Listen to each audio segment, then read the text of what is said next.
नमः सर्वेभ्यः। व्योम संस्कृतपाठशालायाः कौशलसंवर्धनं संस्कृतव्याकरणं निबन्धलेखनं च इत्यस्य प्रक्रमस्य अद्य 14. पाठः।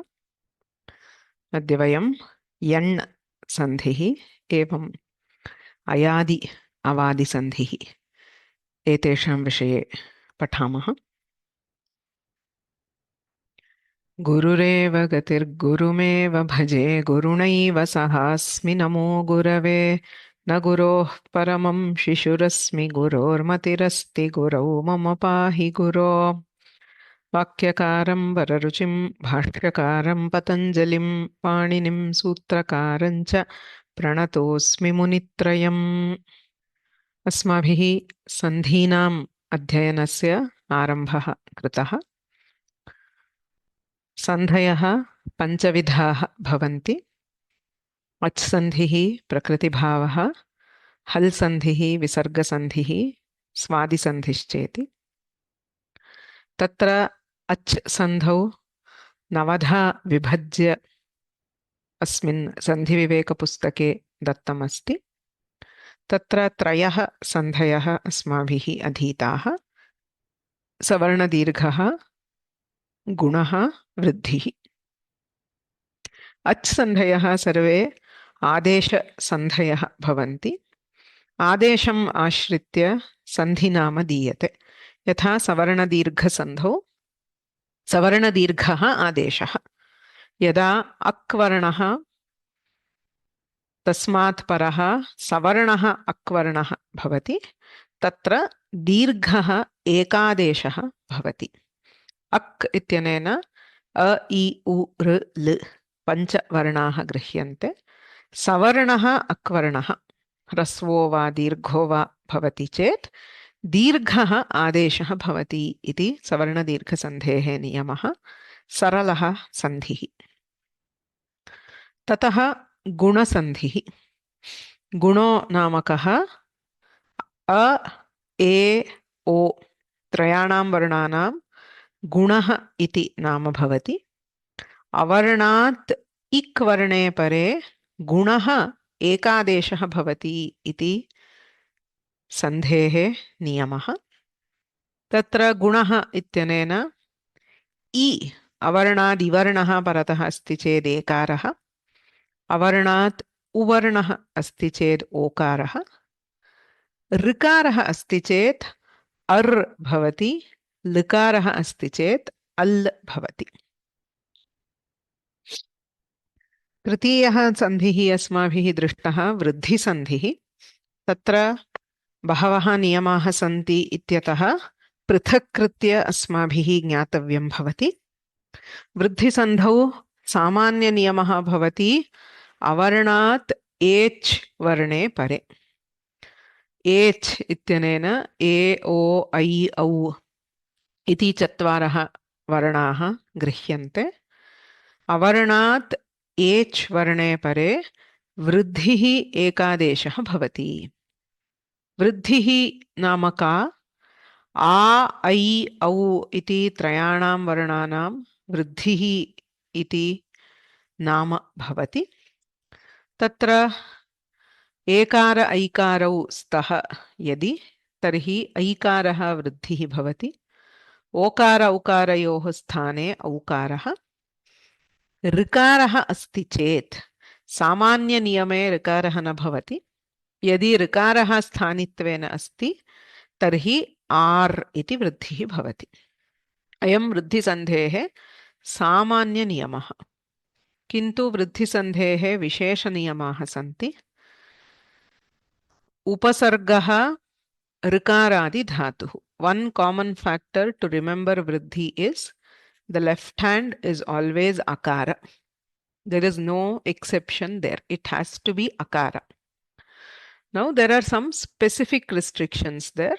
So if that akara belongs to an upasarga followed by a rikaradi dhatu, prarichati, prarchati, tatra vruddhihi bhavati. सः ऋकारादिधातुः नामधातुः अस्ति चेत्, if it is a dhatu derived from a namapada like rishabhiyati, then vikalpena vruddhihi athava gunaha bhavati. So pra rishabhiyati, prarshabhiyati or prarshabhiyati. अवर्णः अवर्णात् परतः इण् धातोः रूपम् एति इत्यादि इण् धातोः रूपम् एधते इत्यादि एध धातोः रूपम् अथवा ऊठ् ऊठ् इत्यनेन अस्मिन् स्तरे अस्माभिः ऊह इति शब्दः स्वीकर्तुं शक्यते तत्र वृद्धिः भवति. So the best way to study the special rules is always make a summary table kind of a thing. Especially concentrate on the specific examples which are there. Like prarichhati, prarchhati, uparichhati, uparchhati. So make a table and say special cases of vriddhi. So the normal cases we know, we are usually familiar. So special cases of vriddhi. So make a table where first you put the rule. Say upasarga plus rikaradi dhatu. Tasya kim udaharanam? उदाहरणद्वयं प्रऋच्छति प्रार्थति उपऋच्छति उपार्थति. Second case is उपसर्गः ऋकारादि नामधातुः प्रऋषभीयति प्रार्षभीयति प्रर्षभीयति इति रूपद्वयमपि भवति. So here again a plus in, ed or ut. So upa एति उपैति प्र एधते प्रैधते पृष्ठ ऊहः पृष्ठौहः. सर्वदापि विशेषनियमानां विषये तत्तदुदाहरणम् एव ज्ञातव्यम्. It is absolutely fine if you cannot think of additional examples for these. But whatever is the main example given, we should be familiar with that. Okay. After that, there is a set of words. Aksha uhini, akshauhini. Swa iraha, svairaha. Svairi, svairini. When swa is followed by these three words, there is vriddhi. Pra is followed by these five words. Prauhaha, praudhaha, praudhihi, praishaha, praishyaha. These six words followed by rina shabda. Prarinam becomes prarinam, vatsatararnam, kambalarnam, vasanarnam, rinarnam, dasharnah. And rita, when the word rita is there, say sukha rita becomes sukhartah. एते वृद्धिसन्धेः विशेषनियमाः भवन्ति. Okay, so all these, most of the cases are where vriddhi is given as an exception to guna. Majority of the cases it is gunapavadaha. Some cases it is an apavada to pararupa sandhi, which we will study in the next class. अद्य अग्रे गच्छामः. चतुर्थः अच्सन्धिः अस्ति यणादेशसन्धिः or यण् सन्धिः as it is commonly known. इक् वर्णात् असवर्णः अच्वर्णः परतः भवति चेत्. So you have an ik letter followed by asavarnah ach. Tada यण् आदेशः भवति. यण् वर्णः आदेशः इत्यतः एव अयं यण् सन्धिः अथवा यणादेशसन्धिः इत्युच्यते. इको यणचि is the सूत्र. So इकः स्थाने यण् आदेशः स्यात् असवर्णे अचि परे.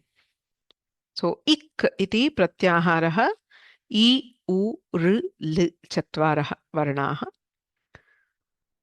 असवर्णः अच् सवर्णस्वरान् विहाय अन्ये स्वराः.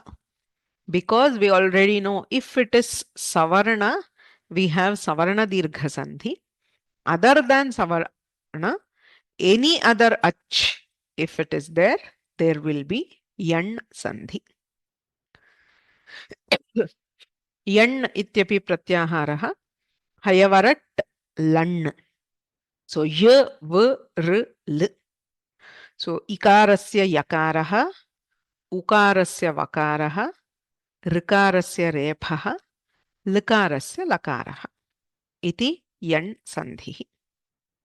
So if we look at the table, we have I, U, R, L, which is the Purva Varna, followed by an Asavarna Swara.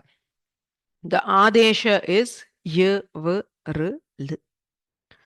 And the most important point to note about Yanadesha is this is not Ekadesha. सवर्णदीर्घः वृद्धिः गुणः त्रयः अपि एकादेशसन्धयः. अर्थात् पूर्ववर्णस्य परवर्णस्य उभयोः स्थाने आदेशः कृतः. अत्र तु केवलस्य पूर्ववर्णस्य आदेशः भवति.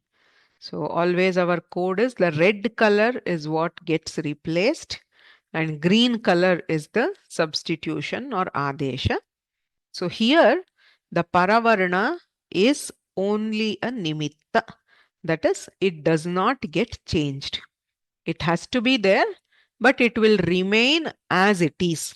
There is no change in the paravarna. केवलं पूर्ववर्णस्य स्थाने आदेशः भवति यण् सन्धौ.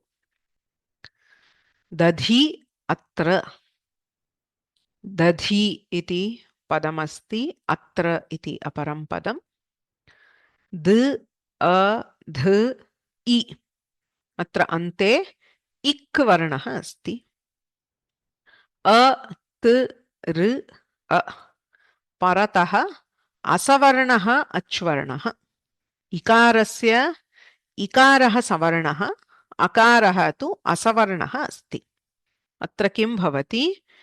इक् वर्णस्य स्थाने यणादेशः भवति. The a remains unchanged as it is. Only the e is replaced by y, a single consonant y. Dadh y atra dadhyatra iti रूपं भवति. सुधी उपास्यः.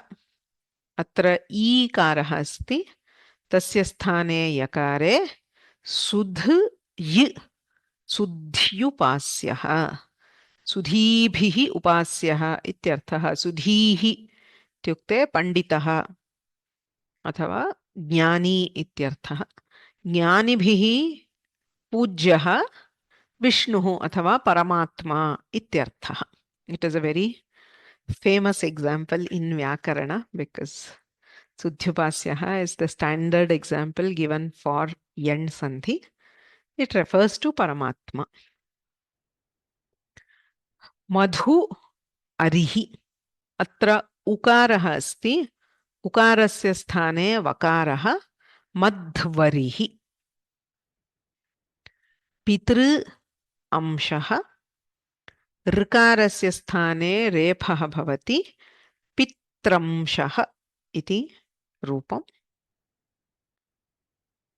ल आकृतिः, लाकृतिः.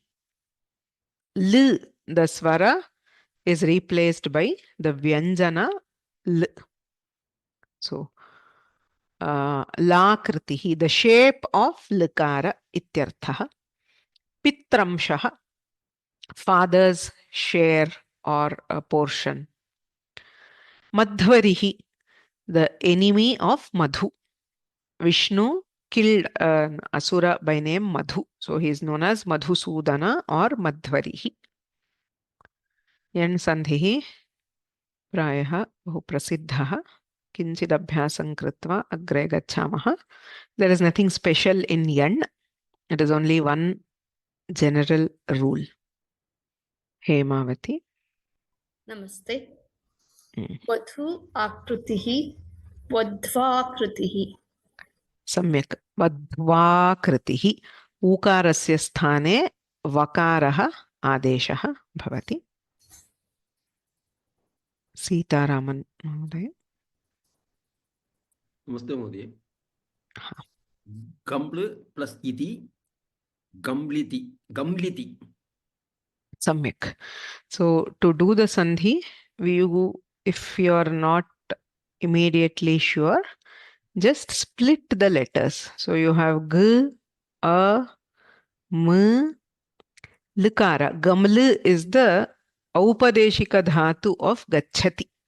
So if you look at the dhatu patha, it is given as gaml gatau. So there is likara. So as we know, in yan sandhi, l is replaced by lakara. So gam l iti. So if we join, it becomes gamliti. Dhanyavadaha. So chinta mastu. If you are doing sandhis for the first time, or if you are not sure, there is only one sure way of doing the sandhi, which is to split the letters. So split the letters, take it step by step. Atayeva atra asmabhihi purvam darshitam. So split the letters, identify the sthani, replace with the adesha. Then if you put back the letters, you will get the correct answer. Malati Bhagini. Namaste Bhagini. Atyurdhvam. Ati urdhvam, atyurdhvam. Ikarasya sthane yakaraha. So very much on the above or top. Tyartha. Rohini.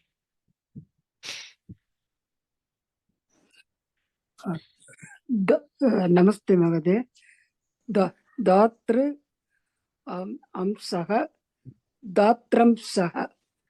धात्रंशः. सम्यक्. जानकी. मध्वस्त्यत्र. पुनः.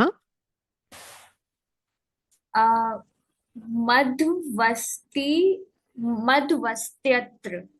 सम्यक्. मध्वस्त्यत्र. So ukarasya vakaraha. So we get madhvasti and madhvasti atra. Ikarasya yakare stya madhvastyatra iti bhavati. Samyak. Idanim sandhichedasya prayatnam kurmah. Sheila Krishna. नमस्ते भगिनी. मात्राज्ञा मात्र आज्ञा. Matru Ajna. So there is repha. You have to revert repha to rikara. Matru Ajna. Matrajna. Samasta padamasti. Within the samasa, we have the sandhi. Okay. Dhanyavadaha. Preeti. Namaste Mahodaya. Haryashwaryam. Hari plus Ishwaryam. So here, so what are the letters here? Hari. So let us, 1 second. So you have plus Ishwari plus Iyam. So just split here. What are the letters you have here?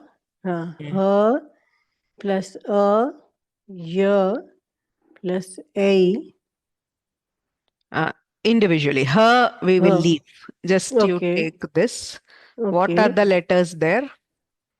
Ya plus A. Rya is not one letter.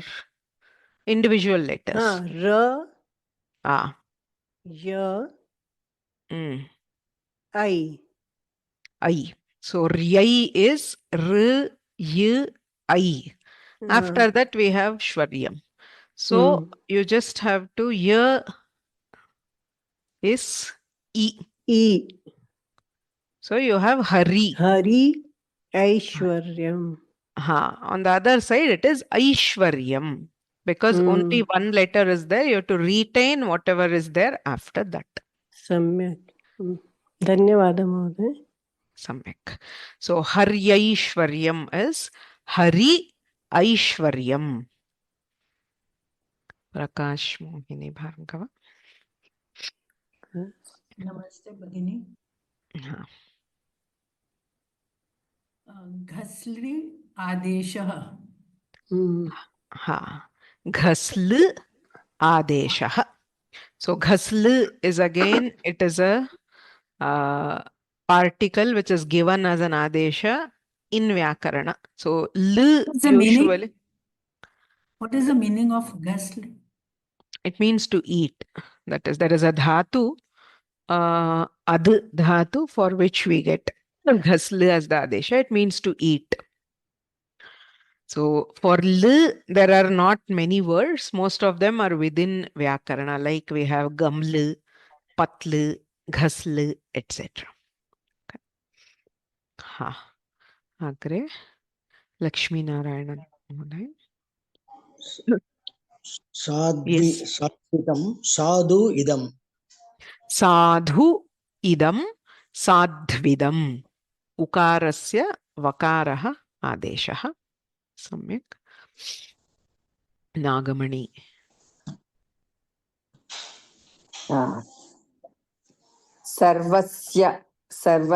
सर्वस्यवस्थास्वपि सर्वास्वस्यापि Sarvasvavasthasvapi. सर्वास्व्यवस्थास्वपि सर्वासु अवस्थासु अपि. Samyak. Sarvasu. So this Avasthasu. swa and swa, both cases, swa is su plus a. So sarvasu avasthasu api. Sarvasvavasthasvapi. Samyak. Okay. So we have a very popular shloka from the Gita. Karmanyeva adhikaraste ma phaleshu kadachana ma karma phala heturbhuhu ma te sangostva karmani. Anuradha. कर्मणि Karmani. कर्मणि इव Ha. अधिकारस्ते. Okay, so let us try this. So how do we split nye? What are the letters there? न N, य Y, य ये A. So Y is replaced by E. E So karmani, then कर्मणि ये एव eva. एव So it is not अधिकारस्ते. iva because in Iva, Yansandhi this is not affected. So karmani eva, एव then अधिकारस्ते. adhikaraste. So karmani eva, karmanyeva adhikaraste. Okay, in sangostva karmani, संगोस्तु अकर्मणि. samyak. कर्मणि So again, अकर्मणि अकर्मणि. okay, so we will Sangostu. say we have s, t, v, व a, a then karmani. कर्मणि. So v is a replacement for u. उ So sangostu, then संगोस्तु अकर्मणि. akarmani. Right? So the moment we split the letters, there is no doubt because this a has to come. Sangostu akarmani. अकर्मणि. Okay. So Thank you, karmani, Bhakti. eva adhikarah. So Adhikarah. karmani eva karmanyeva is yan sandhi. Eva adhikarah evadhikarah is savarna dirgha. Sangaha astu Sangha. sangostu that we have not yet seen. Visarga sandhihi agre pashyamaha. So astu akarmani, astva karmani is yan sandhi. There is one more shloka again from the Gita. Tapamyaham aham varsham nigrinham yutsrujami cha. Vidya. Tapami. Ma'am, I'm audible, no? Yes. Tapami. Aham. Mm. Aham. Tapami aham varsham. There is no sandhi there. Okay. Tapami aham varsham. Mm. Nigrinhama. So what? Ayutsrijami. So where is the sandhi? Utsrijami. So we have it here. Yeah. What are the letters? Im. Mm. Im. Ya. U. Ya. U. Then Srijami. So here Nigrinhami. Nigrinhami Utsrijami. Utsrijami. Samyak. Nigrinhami Utsrijami cha. So tapami aham tapamyaham nigrinhami Utsrijami. So Bhagavan is saying that I burn down as the sun. So Varsha is rain. So I hold back the rains and I release the rain. So as the controller. Yeah. So in both cases we have yan sandhi. Atra ekah prashnah asti parapade sthitah swarah sthani na bhavati kim na bhavati. So that is exactly what we learnt here.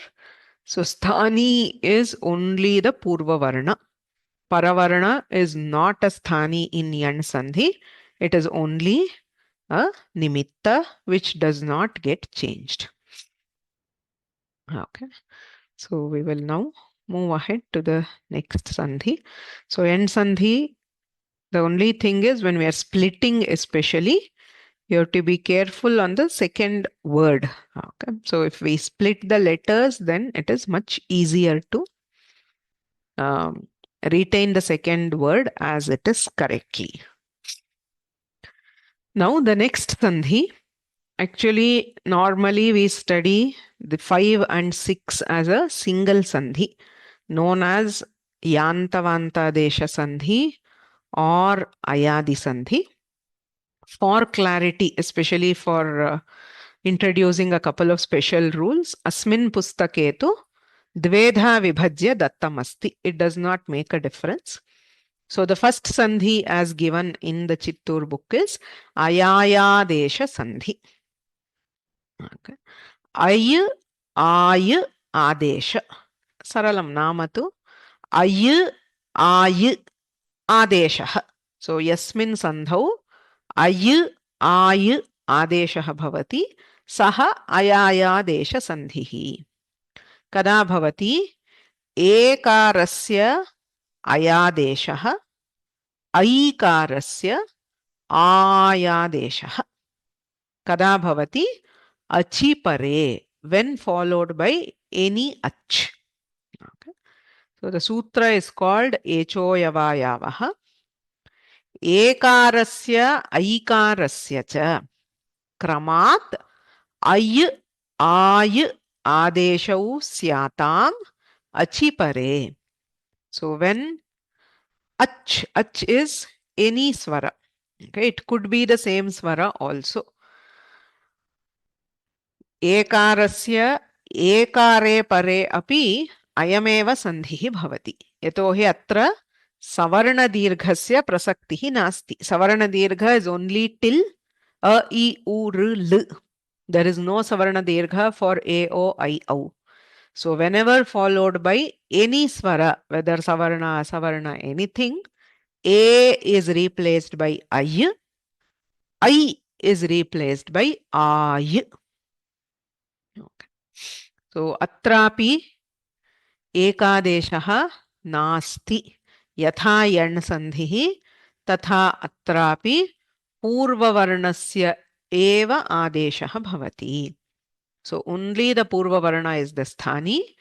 A is replaced by I and I is replaced by ay. The Swara which follows remains as it is. Okay. Udaharanam pashyamaha. Nai akaha नायकः. अत्र पूर्वपदस्य नै शब्दस्य अन्त्यो वर्णः ऐकारः. So in nai at the end we have I. उत्तरपदस्य आद्यः वर्णः अकारः. So in the Uttarapada, that is akaha, we have a at the beginning. पूर्ववर्णस्य ऐकारस्य स्थाने ay adeshah bhavati. So only the Purva Varna is replaced by ay. Tatha cha nayakah iti sandhi sahita rupam nishpannam. Idameva evam rupena pashyamah chet nai akah. So we have n and I. Nai ityatra aikarah asti. Agre akaraha achvarnaha. So ayayadesha sandhi requires a or I on the left hand followed by any ach. Okay. A, k, aha. So again there is. Okay. So aikarasya sthane ay adesha. This is not an ekadesha. Only the I is replaced by ay. So instead of n, I, nai, we have n, I, nai. Akaha remains the same. There is no change on the right side. So nai, akaha, nayakaha iti rupam bhavati. Evameva hare e ityasti. Ekarasya achvarne pare. So on the left hand, A is replaced by ay. So haray e haraye. Gai akaha. So I is replaced by ay. So gay akaha gayakaha. J ati. So A is replaced by ay. So jay ati jayati. Te agataha. So te you have A replaced by ay. So we get tayagataha. Tay agataha. Tasmai eva aikarasya ay. So tasmay eva tasmayeva. So these are all actually examples of ayayadesha sandhi. But if you notice, normally the general examples given are all like this nai akaha, hare e. All these are ekapade, within a single word.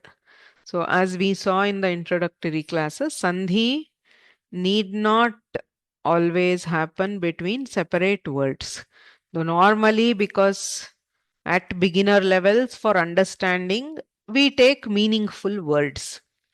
Okay, but actually for sandhi, there is no meaning involved. It just involves letters. So even within a single word, that is when we are joining prakriti and pratyaya, right? If you remember the introductory classes, padam bhavati, pade prakritihi pratyayah bhavati, prakritim pratyayam cha yada yojayamaha, tatrapi sandhihi bhavati. Udaharanam atra एकम् इदानीं नै अकः इत्येव आसीत्. सो नी धातुः अस्ति. नी इति धातोः अक इति प्रत्ययः भवति. वस्तुतः ण्वुल् is a pratyaya. It takes the form of aka. So the joining of prakriti and pratyaya is generally a multi-step process. There are multiple changes which happen based on different conditions. For example, in this case, in step 1, there is vriddhi. Vriddhi for the dhatu. If you have watched the dhatu rupa videos, we saw that many times there is a guna. For example, this is very, I think, much more easier because we have also studied there. So we have ji iti dhatuhu asti. Then we have the shap, which is a vikarana pratyaya. And then we have an akhyata pratyaya, ji a ti. Then as we saw in dhatu rupa, there is guna for the dhatu. In the first gana, there is guna. Guna means E is converted to A. J a ti. Right? At this step, after doing the guna, we have ekara, which is followed by ach. So by this sandhi, you get jay a ti becomes jayati. Very similarly, when we look at ni and aka, there is vriddhi on the dhatu instead of guna.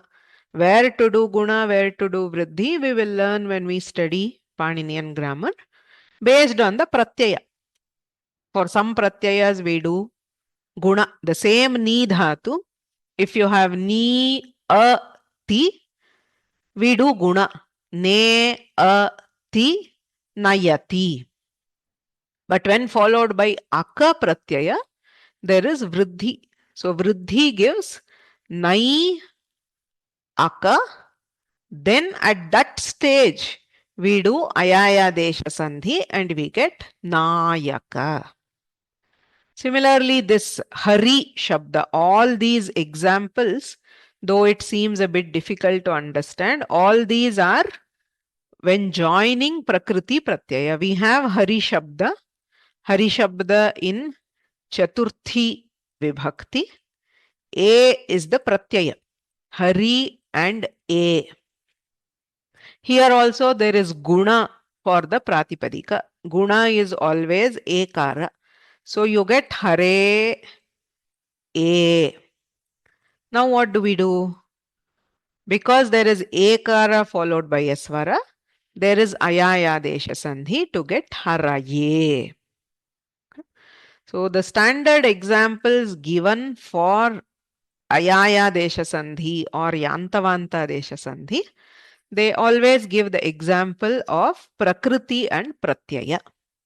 Why? Why not give independent words? Normally for any sandhi, all sandhis can happen within a single word. That is when joining prakriti pratyaya. Almost all. Don't take all. So most sandhis can happen when joining prakriti pratyaya also, when joining independent words also. Because sandhi is not dependent on the word itself. It only needs those letters in close proximity.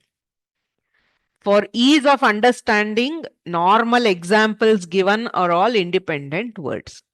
Kintu asmin sandhau kleshah asti. Kaha kleshah iti chet yatra yatra padante sandhihi bhavati. Wherever ayadesha or ayadesha happens at padanta, means you have two independent words. This is not prakriti pratyaya. Te is a separate word. Agataha is a separate word. Tasmai is a separate word. Eva is a separate word. Atrapi ayayadeshaha bhavati. Kintu kim bhavati iti chet adeshanantaram yakarasya lopaha vikalpena bhavati. Okay. So the form, we get two forms. One is tayagataha. After removing the ya, ta agataha. Tasma eva ityapi rupam bhavati. That is not actually a part of this sandhi. That is a different sandhi. There are many cases where sandhis happen sequentially. Sarvadapi eka eva sandhihi bhavati iti nasti. Kadachit sandhidvayam bhavati, sandhitrayam bhavati. So it is a series. So after doing ay adesha, there is a possibility of lopa of yakara, which we will study when we come to visarga sandhi. Visarga sandhau api evameva yakarasya lopaha bhavati. It is actually technically yakara lopa. To avoid that confusion, because there are two forms, samanyataha atra udaharanattvena prakriti pratyayau diyete. Yatra prakritihi pratyayah bhavati, tatra lopaha na bhavati. Because it is not padanta, there is only one form, haraye, gayakaha, jayati. There is no other option. You cannot delete the yakara in these cases. Whereas wherever there is a star, that is, if ayaya desha is happening between two independent words, you get two forms. The second form is derived by deleting the yakara, which we will see later. Visarga sandhi sandhau api yalopaha bhavati, tada vayam tasya vishaye pashyamaha. For now, you can just retain it as ay and ay. So te agataha is tayagataha. There is nothing wrong. It is correct. It is just that there is an additional form which we will learn later. Okay, so there is one common confusion.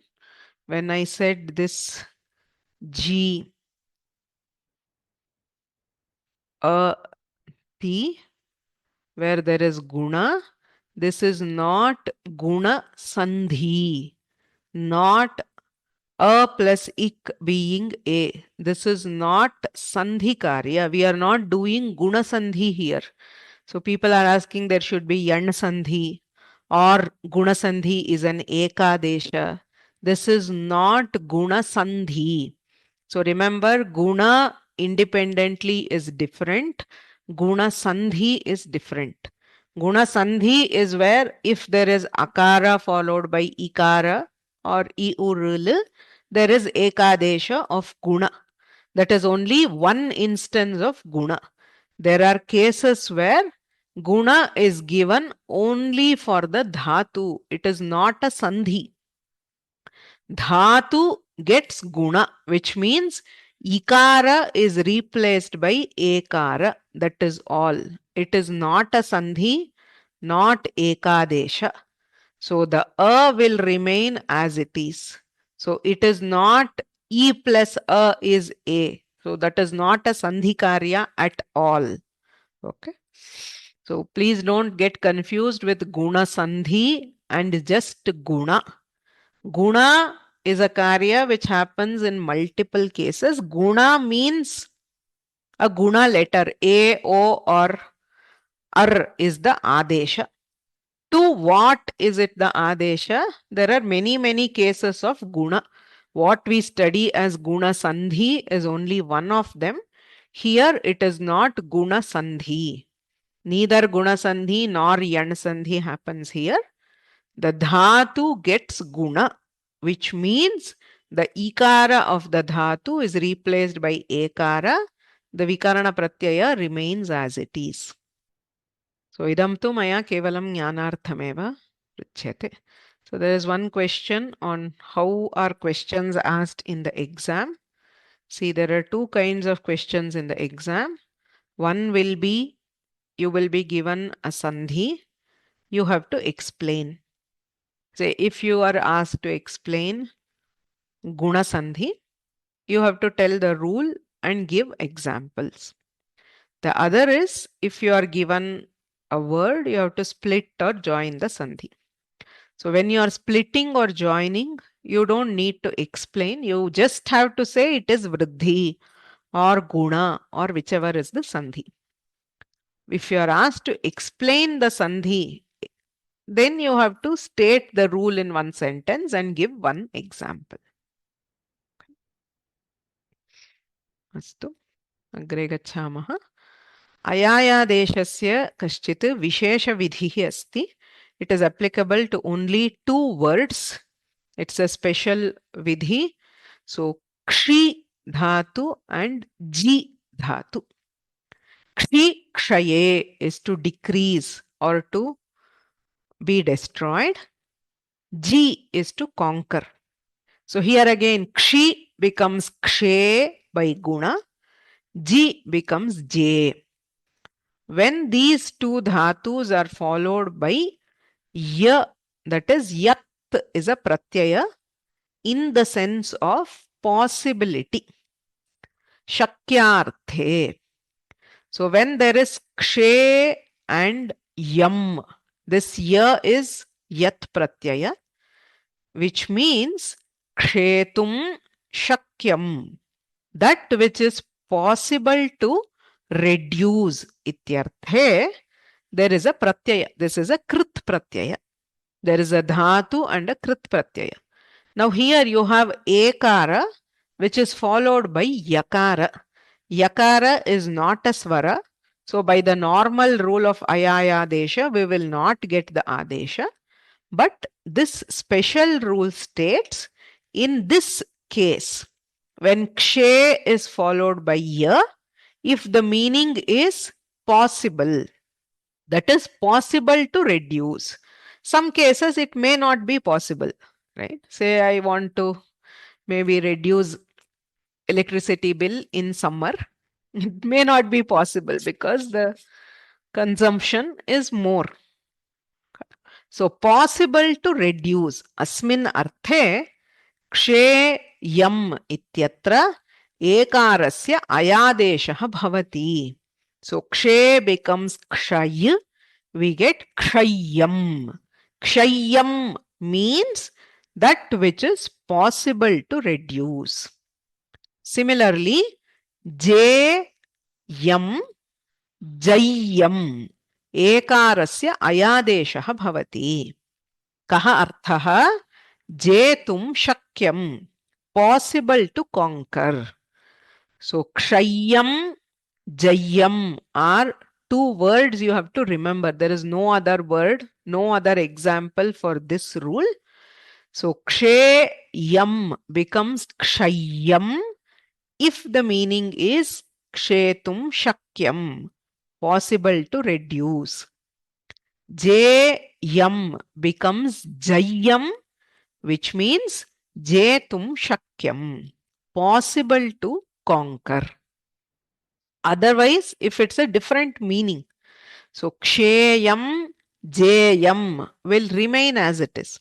It means that which you want to reduce, maybe. Right? There are sometimes say I want to reduce my weight. Okay. So then it will be ksheyam. Weight must be reduced or is desired. If it is possible to reduce, then we say as kshayam. So Samskrita as a language, there are very subtle differences between meanings. So if I say ksheyam and kshayam, there is a difference in meaning. So if I am saying kshayam, I mean it is possible to reduce. But just ksheyam means you want to reduce, whether it is possible or not, we are not sure. Similarly, jayam means that which is possible to conquer. Okay. Otherwise, it will be jayam, should be conquered. Whether we can do it or not, whether it's possible or not, we don't know. These are the only 2 examples which are there for this specific rule. Lot of people are asking many other words. Is it the same rule? For example, Sahayam or Dharmyam, none of those, don't bring in other words, none of those belong here. They are all different ways of deriving it. It is not this Sandhi. Okay. So now we will just quickly practice Ayaya Desha. Remember, A is replaced by I is replaced by I. Tirumala Devata. Ne Anam. Yes, Tirumala Mahoday, can you tell? एवमेव भगिनि Huh? एवमेव धर्म्यम् इति शब्दस्य विषये पृच्छामि न धर्म्यम् इत्यत्र सः भिन्नः शब्दः, अत्र अयं सन्धिः नास्ति. ने अनं किं भवति सन्धौ कृते? नयनम्. एकारस्य अयादेशः, सो नयनम्. सम्यक्. Srilata. Nai plus akaha. Aikara becomes I. So it is Nayakaha. नायकः. सम्यक्. Dhanyawad. Prem.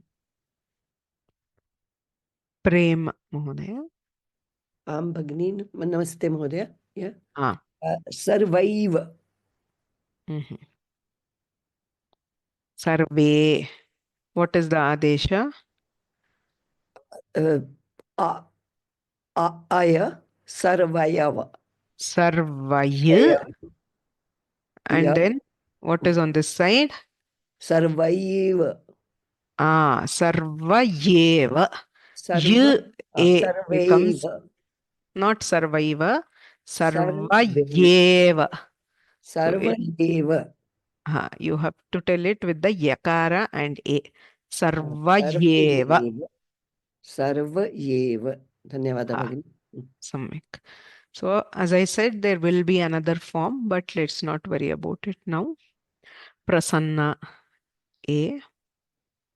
Prasanna, please unmute yourself quickly. K plus anachanti.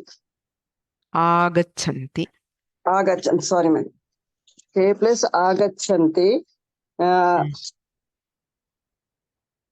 Ye.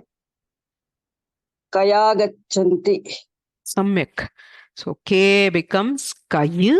Kayagachanti. Uttamam. Dhanyawada. Jayashri. Tasyai plus api, tasya api. Tasya.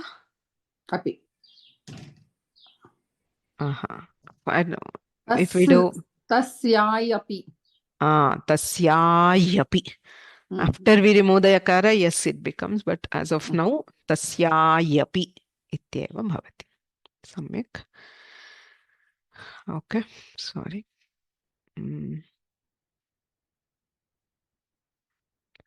Kumar.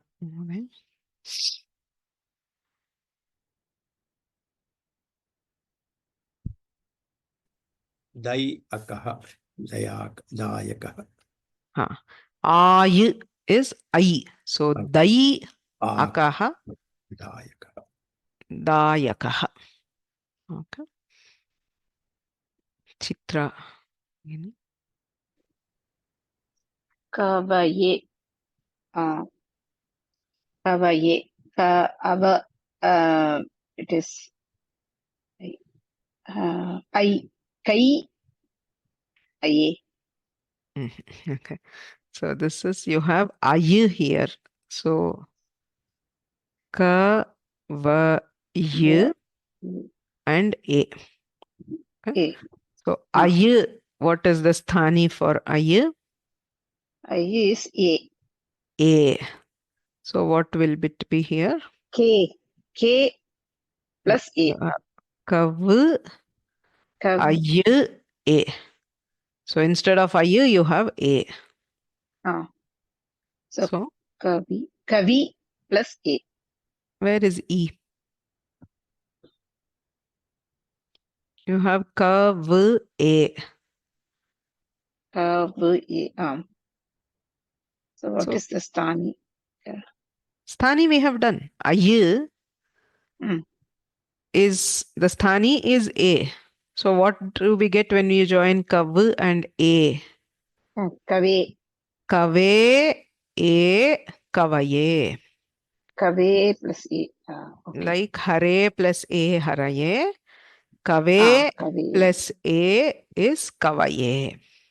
Okay. So guna has happened, like Hari Shabda, Kavi Shabda became Kave, and then this Correct. Suput Pratyaya has been added. Okay. Correct. That's right. Samyak. Dhanyawada. Girvani.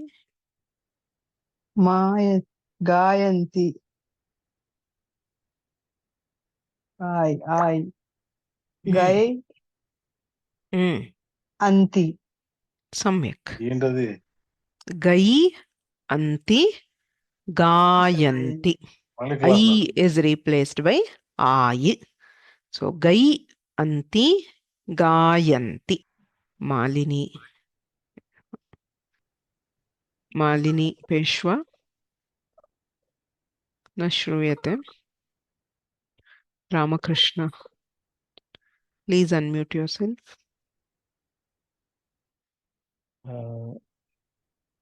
Sorry, one Sarvasmai iti. Iti. Sarvasmai iti. Sarvasmayiti. Samyak. Agre gachamaha. The next sandhi is avavadesha sandhi. Very, very similar to ayayadesha sandhi. Yatha uktam bahutra ekaha sandhihi ityeva paఠ్యతే. We usually study them together as yanta and vanta. Why is it called yanta? Ay, ay, end in y. So we call them yanta. Av, av, end in v. So we call them vanta. So yanta, vanta, adesha is another name. Ayadi sandhi. So ay, av, if we look at it, it is a single sutra for all. The sutra says echaha, ay, av, ay, avaha. All four adeshas are given in the same sutra. For H, A, O, I, O, there are four adeshas. Okay. So, avavadeshe kim bhavati? Okarasya av, aukarasya av. Very similar to A and I. Okarasya, aukarasya cha sthane, av, av adeshau kramena achipare. So it is the same here. Any swara we can get the adesha. Achityanena sarve swaraha uchyante. Atrapi purvavarnasya eva adeshaha bhavati. Paravarnaha nimittamatram bhavati. Vishno e. Purvapadasya Vishno shabdasya antyo varnaha okaraha. Uttarapadasya adyaha varnaha ekaraha. This is very similar to the haraye. Right? You have Vishnu a. Vishnu, when we do guna, it becomes Vishno a. Atra okarasya purvavarnasya okarasya sthane av adeshaha bhavati. Tatha cha Vishnave iti sandhisahita rupam nishpannam. So Vishno a. Atrapi, again the same. Okay, copy paste error. So O or Au is what we need for avavadesha, and it need not be a savarna. It is just a savarna, any ach, savarna or a savarna. So Vishno ityatra okaraha, and parataha ekaraha eva asti. So okarasya sthane av iti adeshaha. A remains as it is. Vishnav a, Vishnave इति भवति. एवमेव पौ अकः पावकः औकारस्य आव् भो अति भवति. So we have seen bhu dhatu. When it gets guna, it becomes bho ati. Okarasya avadeshe krite bhavati. Shambho e shambhave. Prabho iti prabhaviti. Okarasya av tau ubhau तावुभौ. अत्रापि समानरीत्या यत्र पदान्ते अवावादेशः भवति तत्र वकारलोपः विकल्पेन भवति. तद्विषये वयम् अग्रे पश्यामः. So there will be another optional form here. It's very similar. Whatever we discussed for ayayadesha, it will also work for avavadesha. सामान्यविधिः तावदेव. अत्र विशेषविधिः अस्ति. अयायादेशे पदद्वयस्य एव आसीत्. Right? We saw ayayadesha happens for only 2 words, kshayam and jayam. But in case of o and au, when followed by any yakaradi pratyaya, it need not be specifically yat pratyaya only. It need not be any specific dhatu. It can be anything. If you have o or au followed by any yakaradi pratyaya, we get av and av as the adesha. So this is broader than the vishesha vidhi for ayayadesha. There it is only for 2 specific words. Here any okara or aukara followed by a yakaradi pratyaya, any pratyaya starting with y. So gavyam, panchagavyam iti bahu prasiddham. Goho vikaraha, that is any product derived from a cow.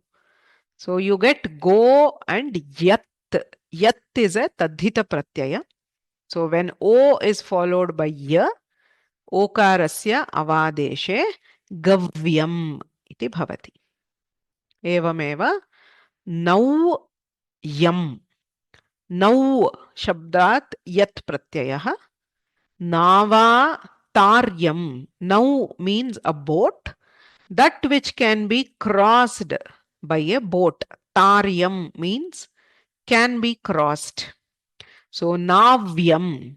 So in English there is a word called where navigation is possible, navigatable or navigable. So waters, there are some cases where if it is too deep, a boat cannot cross. So any water where it is possible to cross with a boat, it is called navyam. So aukarasya avadeshah bhavati, okarasya avadeshah bhavati. Wherever we have, usually you will get yam, whatever is the pratyaya. So in such cases, you get this adesha. So lo yam becomes lavyam. Lunati is to cut. That which is to be cut becomes lavyam. If it is lav and yam, it becomes lavyam. Avashya lavyam. So all these, where we get lo, where we get lav, it depends on the specific rules. So if it is o avadeshaha, aukarasya avadeshaha. Shro yam becomes shravyam. That which can be listened. There is one more special word. Go yutihi gavyutihi. Gavyutihi iti marga parimanam. It is a measure of distance. Like we have, say, meters, kilometers, or miles, yards. There are several words in modern times. In older times also, we had different words. There was krosha, there was yojana, there was gavyuti. So gavyuti is a measure of distance. They say approximate some 4 kilometers these days, or kroshadvayam gavyutihi. But here, why it is specifically given as yuti is not considered a pratyaya. So specifically, this word is a special example of avadesha. Go yutihi. Okay, gavyutihi. ओकारस्य स्थाने अवादेशः कृतः अस्ति. So we will quickly practice this. Sandhya Venkatesh. श्रूयते वा? श्रूयते. भानो ये भानवे. Bhanave. Okay. So bhano e bhanave. Okarasya avadeshah. There are a couple of questions. What does a mean? A does not mean anything as such. I mean, as I said, it is a pratyaya. We are deriving the chaturthi ekavachana of bhanu shabda. Similarly, in Vishnu A, it is not sambodhana prathama. Bhano is not sambodhana in this context. We start with the pratipadika bhanu and there is a chaturthi vibhakti. Pratyaya is A. Bhanu becomes bhano by some rule. There is a guna and then there is possibility of avadesha. Uma Saraswati. पौ योगः अकः पावकः. पावकः. औकारस्य आवादेशे पावकः. सम्यक्. इने एनिमेरि. नमस्ते. इमौ एव इमावेव Imaveva. Yes, there is another form, but for now, imaveva. Av adeshah. Ganeshan Krishna. Ubhavapi. Ubhavapi. Ubhau api. Avadeshe krite. Ubhavapi.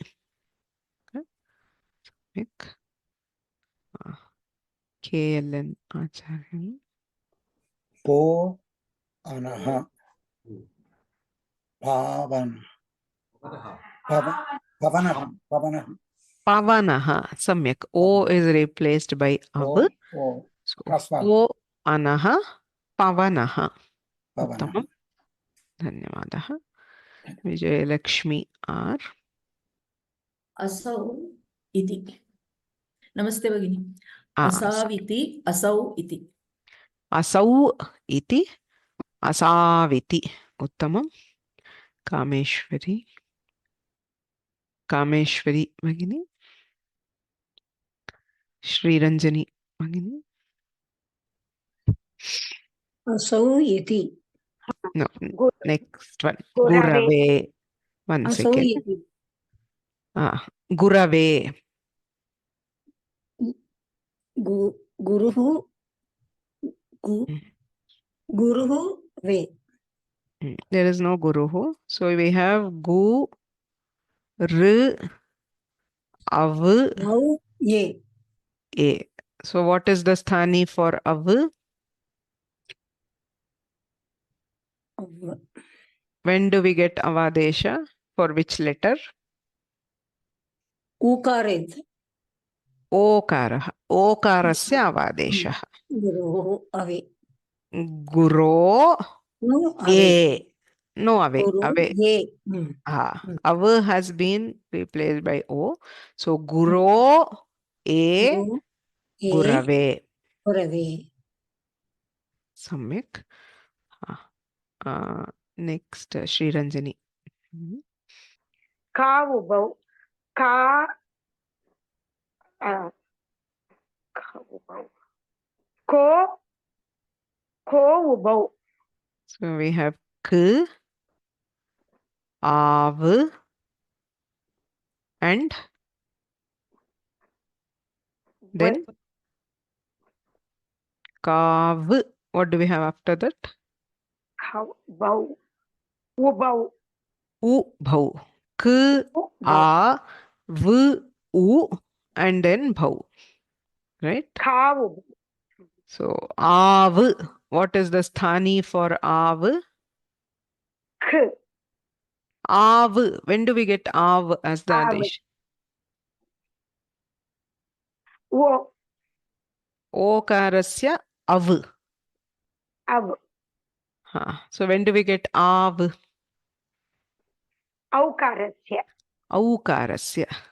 So, Av, the sthani is Au. So, what do we have here? Kau ubau. Kau Samyak. ubau. Uttamam.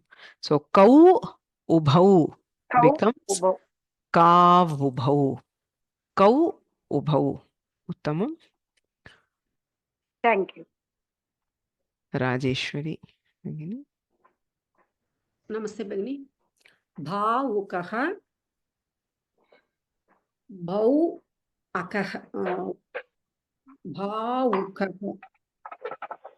भौ उकः उकः Bhau Ukaha. Yes. Bhau Ukaha Bhavukaha. Okay, Samyak. Pungodi. Hariharan. नमस्ते भगिनी आव आव स्थानि औ गुरौ आगते Uttamam. Gurau Agate. Guravagate. Samyak. So, Dhanyavadaha. A very popular shloka. The Mangala shloka of Raghuvamsha. Vagartha viva sampraktau agartha pratipattaye. So, Vagartha viva. Vagarthau iva. Atra avadeshaha. Even in pratipattaye. Pratipatte e. Like hare e haraye. So, pratipatti becomes pratipatte e pratipattaye. Ubhayatrapi. Atra avadeshaha, atra ayadeshaha asti. Okay. And another very popular mantra, Sahana Vavatu. Saha Nau Avatu becomes Navavatu. Aukarasya avadeshaha. Navadhitam astu. Nau adhitam becomes Navadhitam. Ubhayatrapi avadeshaha. Now means our. That is the guru and the shishya. It is a prayer. So whatever, let it protect both of us. And whatever both of us, what we study, let it be tejasvi. So both cases we have the avadesha. So atra adyatana patham samapayamaha. Adya vayam yan sandhim drishtavantaha. Ik varnasya yan adeshaha bhavati. Asavarne achi pare. Ayaya desha sandhihi ekarasya ay aikarasya ay achi pare. And two specific words, kshayam and jayam, we saw. Avavadesha sandhau okarasya avadeshaha aukarasya avadeshaha bhavati. Apicha yakaradi pratyaye pare api bhavati. So this happens both when followed by ach and when followed by a yakaradi pratyaya. Okay. And gavyuti is one special word which we have in avavadesha sandhi. Okay. So we will stop here. I will do the mangalam and then we will take any questions if you have. Gurureva gatir gurumeva bhaje gurunaiva sahasmi namo gurave na guroh paramam shishurasmi guror matirasti gurau mama pahi guro. Vakyakaram vararuchim bhashyakaram patanjalim paninim sutrakaram cha pranatosmi munitrayam.